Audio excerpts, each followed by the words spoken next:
Hi guys, welcome back once again. Advice for today's is ang mang-iwan ng pamilya niya dahil sa ating Diyos Ama, Diyos Anak at Diyos Espiritu Santo ay makakatanggap ng malaking biyaya para sa kalangitan, para sa Kanya. Kasi inaalay niya puso't isipan niya, pagkatao niya, kaluluwa niya na maglingkod para sa ating Diyos Anak na buhay na nasa langit na si Jesus Christ. Mas naglilingkod tayo at sinusunod natin ang yapak ng ating Diyos Anak na si Jesus Christ. Siyempre, natural, pinako siya sa krus, diba? Siyempre, lahat ng paghihirap na dinanas siya, dadanasin din natin yun kasi susunod tayo sa Kanya, papalo tayo sa Kanya, diba? Kung anong ginawa ni Jesus Christ, nag-preach siya, nag-advise siya, gumawa siya ng kabutihan, nagpagaling siya sa mga kapwa-tao natin. Bilang isang Diyos, nagpakababa siya para magampanan niya lahat ng mga tungkulin niya dito sa ibabaw ng mundo noon pang nabubuhay pa siya, na pinadala siya ng ating Diyos amang buhay na nasa langit para paglingkuran niya ang mga tao. Naglingkod siya sa mga tao para pagalingin niya to, bumuhay ng patay, mag-preach ng mga mabubuting gawa o salita na galing sa ating Diyos Ama. Pinahayag niya lahat ng mga dapat mong gawin at di mo dapat gawin para hindi ka magkakasala sa kapwa-tao mo. At yung 10 utos, lagi niya yung nire-remind.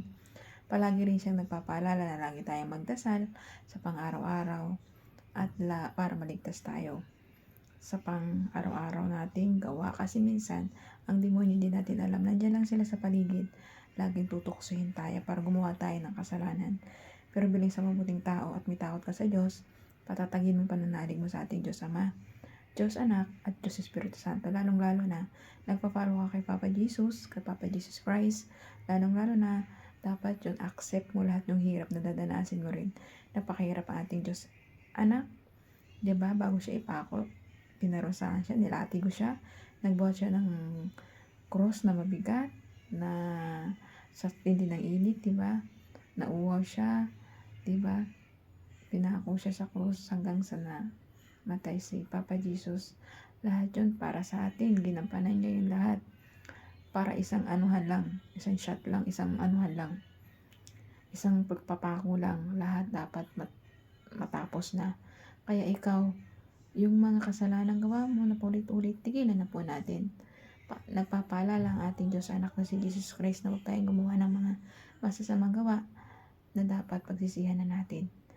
Sinilang na nga tayo dito makasalanan dahil sa mga una nating magulang na si Eva Tadan. So, kailangan po natin maging mabuting tao para sa kapwa-tao natin.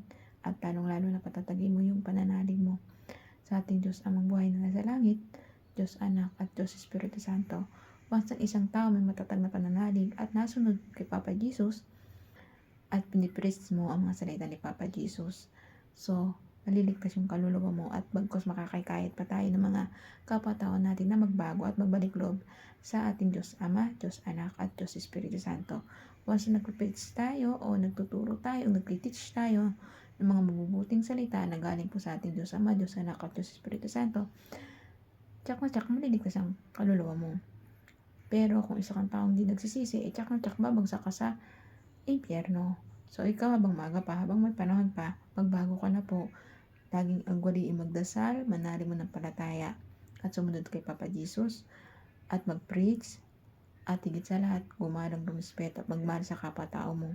Lawakan mo yung pangunawa mo sa mga taong alam mong kulang ang pangunawa at patatagin mong pananalig mo para sa ating Diyos Ama, Diyos Anak at Diyos Espiritu Santo. Hanggang dito lang po aking advice. Ingat po tayong lahat and God bless.